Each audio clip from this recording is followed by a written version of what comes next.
Now, joining me in the studio to further have our conversation this morning is an agribusiness and NMSC expert. As you remember, as I said before the break, we're going to be honing into the agricultural sector of this latest report of the NBS. They say agriculture did so well and improved our GDP, helped in improving our GDP for Q3 of 2025. My guest is Dr. Ajisefinni Ayodeji. Thank you so much for joining us on the program this morning. Thank you. And good morning to all viewers in Nigeria. Yes, and of course the world generally. In the world, yes. yeah. Okay, so let's do a brief recap of that story in case you know it. We had that earlier in the week, I believe on Tuesday. So let's do a brief recap on that. Now, Nigeria's GDP expanded by 3.98% in Q3 of 2025, one of the strongest quarterly performances since the 2020 pandemic recovery phase. A major driver of this growth was the agriculture sector, which benefited from favorable seasonal patterns, improved rainfall distribution, selective government interventions, and rising private sector investment in value chains. Now, why agriculture mattered in Q3 2025? We have crop production rebound, livestock and fisheries expansion, post-harvest and processing gains, export momentum, and the other things and all that. So now, they say, according to this NBS, that agriculture was actually the one that had an impact in making us get into 3.98%. Well, although the services sector played the major role, but it didn't rise as much as the agriculture did. Now, there are many questions for a sector that seems to be plagued by insecurity. And I say this because most of the arable lands, or most of the farmers that we know in Nigeria, are located in the north. And the north is plagued by security. So how did agriculture, do so well in Q3? Thank you very much. And this is a very good thing to just tell us that, for us to know that we are moving from agricultural practice to agribusiness practice. Okay. One, we face the issue of insecurity in Nigeria, and with that challenges, we are able to get some solutions. For example, look at it in the southwest. They have their own security outfit, which predominantly they use it for securing the farm in the southwest, and in the north too. Meaning that the issue of insecurity to farmers are getting better than before.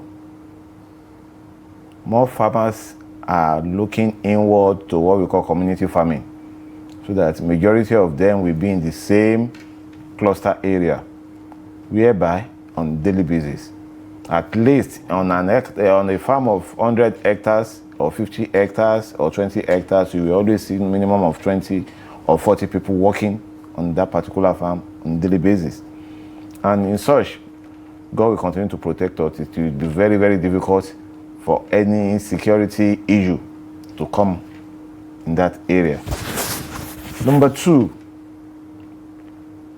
stable weather condition during this season is very, very at a good advantage to farmers. The weather system during this third quarter of the year is more relatively stable, not too much, it's not too much and it's not in shortage, meaning that it allows farmers to do what they want to do at the respected time. Next, backward integration. Majority of our off-takers, majority of the industries that are in the value chain sector are now looking into ways and manners to reduce their cost of production. Energy is high. How can they reduce the raw materials? And by so doing, they are now moving with cooperative societies or farmers association to get their smallholder farmers together to produce for them at an agreed economic of production system, meaning that it creates more market for the farmers, it creates cheaper goods at a competitive price to the off-takers. And at the end of the day, cost of the finished product will be relatively low compared to when things are very, very, very difficult to get. Okay. The output level in the third quarter has increased. Yes, not to the expected level, but compared to second and fourth quarter of the year, where we have less than 3%. Next, government intervention. All these agricultural interventions, policies are becoming favorable to farmers. Government released how many trailers of fertilizer? Thank God, fertilizer is not a thing we can export. Either to the direct farmers or indirect farmers, eventually it will be used by farmers to produce something. That's enough, encourages more people, even backyard farmers, sack farmers, garden owners. You can see how cheap vegetable is now. It's almost all the household that is cultivating. Yes, for themselves. Yes, for themselves. And you see the implication on the price of the product. And the consumption is increasing. The higher our population, the higher the consumption. And next, that can be a factor to it, is the economic stability in Nigeria. Forests play a major role. Stability in our forests is now giving us the real price of our products. People are now competing in those goods, those semi-finished products that we need to use forests to get, are getting it directly. And even some are producing their own now in Nigeria. And the stability in our forests and the government policies that relates to agric is helping us to get to where we are, but not where we want, by the way. But it's improving, and I believe it will be more better than before. Okay, so now you've mentioned quite, vast, information of how these things have impacted, and helped agriculture actually top it. But let's go down to subsectors. Which subsector can we actually hold on to say pushed agriculture forward in Q3 of 2025? Wow. In agriculture and agribusiness, we have different sectors. We have the production sector and the value addition sector. One, the production sector has increased. More young people are encouraged to come into agriculture at state level. The campaign for involvement of women and youth in agriculture has increased. If at all it's still at a substantive level, but it has increased, it has created a lot of jobs, which we still pray for more. And in the processing, the way already frustrated value addition companies due to lack of raw materials that has closed up their factory and they rely on importing the raw products to Nigeria. Now they have seen that they are having gradual, progressive inflow of raw materials from the farmers. That also has reduced the burden on exchange rates. Before now, for example, for the paddy rice is being imported from our neighboring country. And funny enough, they don't accept Naira for the purchase. We have to convert the money to their own currency. Now, such a thing is being reduced. And you can see that the processing and the production aspect unit of agribusiness is bringing the things more better. And if it goes that way, it will be more the purchasing power of our people will increase. Okay. Despite the fact the salary is still stable, but the purchasing power will be increased, because before you think of what to do, you must eat. And that makes our GDP in agri to increase, and which is now forcing us to do more so that it can meet up with our population in Nigeria. Because on average, if you calculate the number of bags of rice consumed in Nigeria, the number of cows slaughtered in Nigeria, the number of chicken slaughtered in Nigeria, or the tons of cassava or maize consumed in Nigeria on daily basis, how do we meet it up? A population of over 200 million. In each household, they will consume a 50 kg. Well, this thing you've said is I'm going to link it to what my guest on Wednesday said here on the program, a data analyst, about, and she said it, the sector that would most benefit from data is agriculture. Yes. How would you know how to feed the people if you don't have a number? I talked about census, so meaning we'll have to do the census. So we keep touting over 200 million people, but if we had the exact number, approximately close to the exact number, we will know how to move forward in our planning and all that. But we're still staying with this agricultural process. How do we sustain this growth? It's a good thing, it's beautiful, agriculture is doing well, and most people are happing it onto harvest season. But beyond the harvest season, how can we sustain this growth even into 2026? Well, it involves so many stakeholders, starting from the local government level. Local government are the custodian of farmable land in their local government. How ready are they to make farmable land available to youth and women?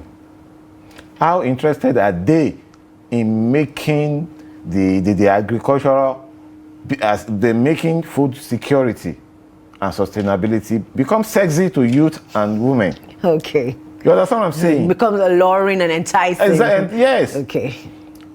If they have it as part of their mandate and make it available, for example, we have 774 local government figure.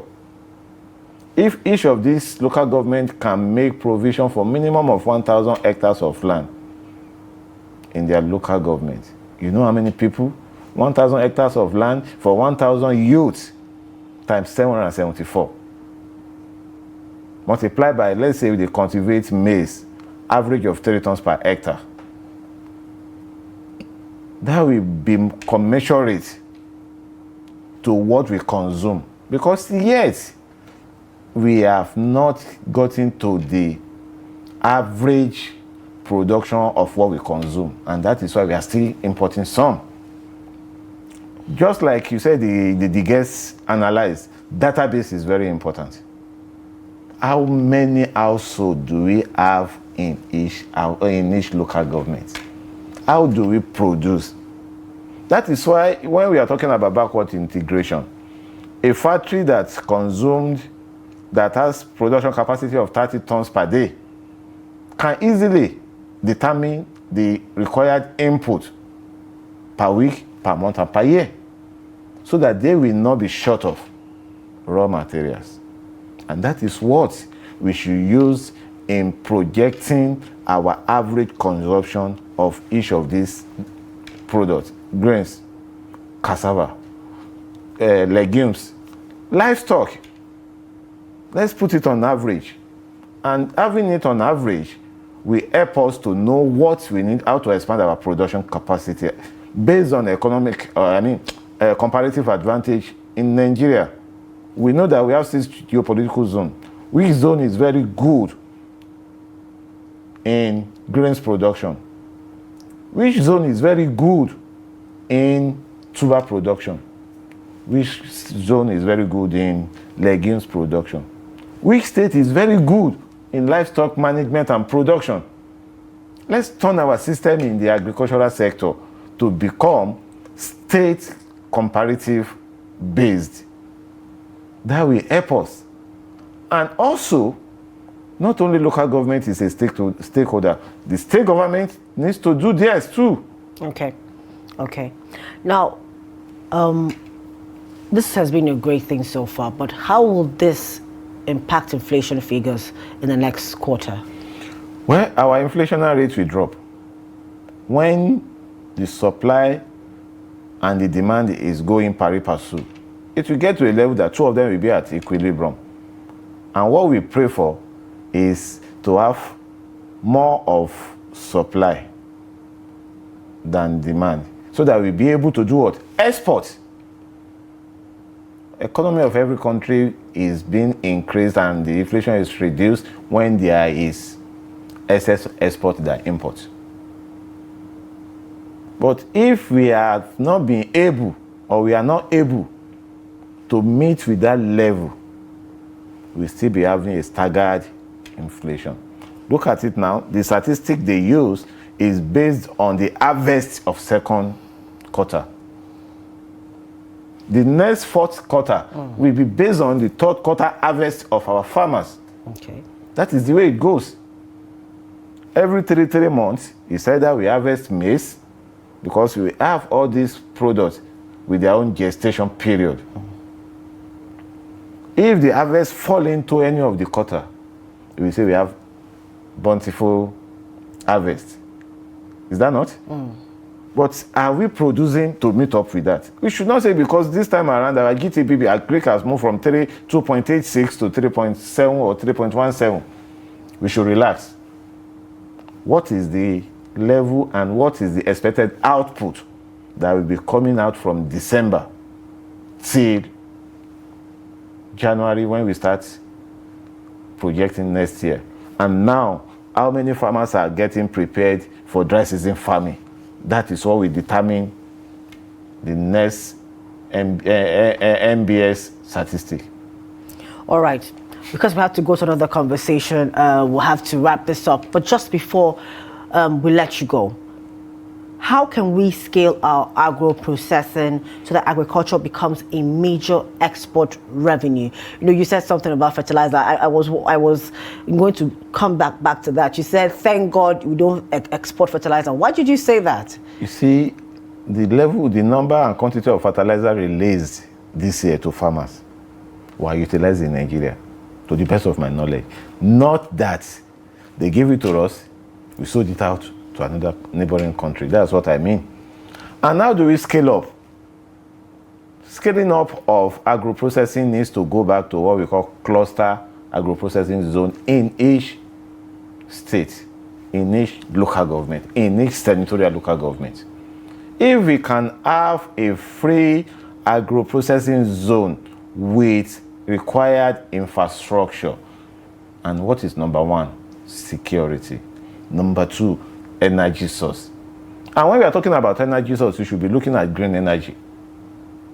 For a sustainable and economical processing zone, alternative energy is the best for us. Yes, the main grade is good, it's cheaper, but availability. It's very costly now compared to the natural gift God has given to us in Nigeria. We have sun, we have wind, we have water. What is taking 30% to 35% of cost of production is energy. Okay. And this cost will be added to the end produce. How will such a person make profit? But if we have common facilities being rented out, meaning that public-private participation is to come in. If government provides the infrastructure, private should be ready to invest into it and manage it, not to rely on government 100% operation. Just the same way we have roads being built and there are toll gates. That's just the issue. Start considering that too for agricultural zones. If we zones. use that for agricultural, agribusiness development and management, we have more than enough issue discussing on insecurity. Idle hand is what? You understand what I'm saying? If we engage our youth, they have source of livelihood. They know that if I produce, there's somebody that will come and offtake, and the offtakers knows that he has a market he's taking it to. Who is ready to be a criminal? That is the issue. All right, thank you so much. This is so much to discuss, but we have to actually stop here so we could get to our other conversation for the day. It's been a pleasure having you join us this morning on the conversation, It's my pleasure too. Dr. Ajisefinni Ayodeji. Thank you so much. Thank you for having me here.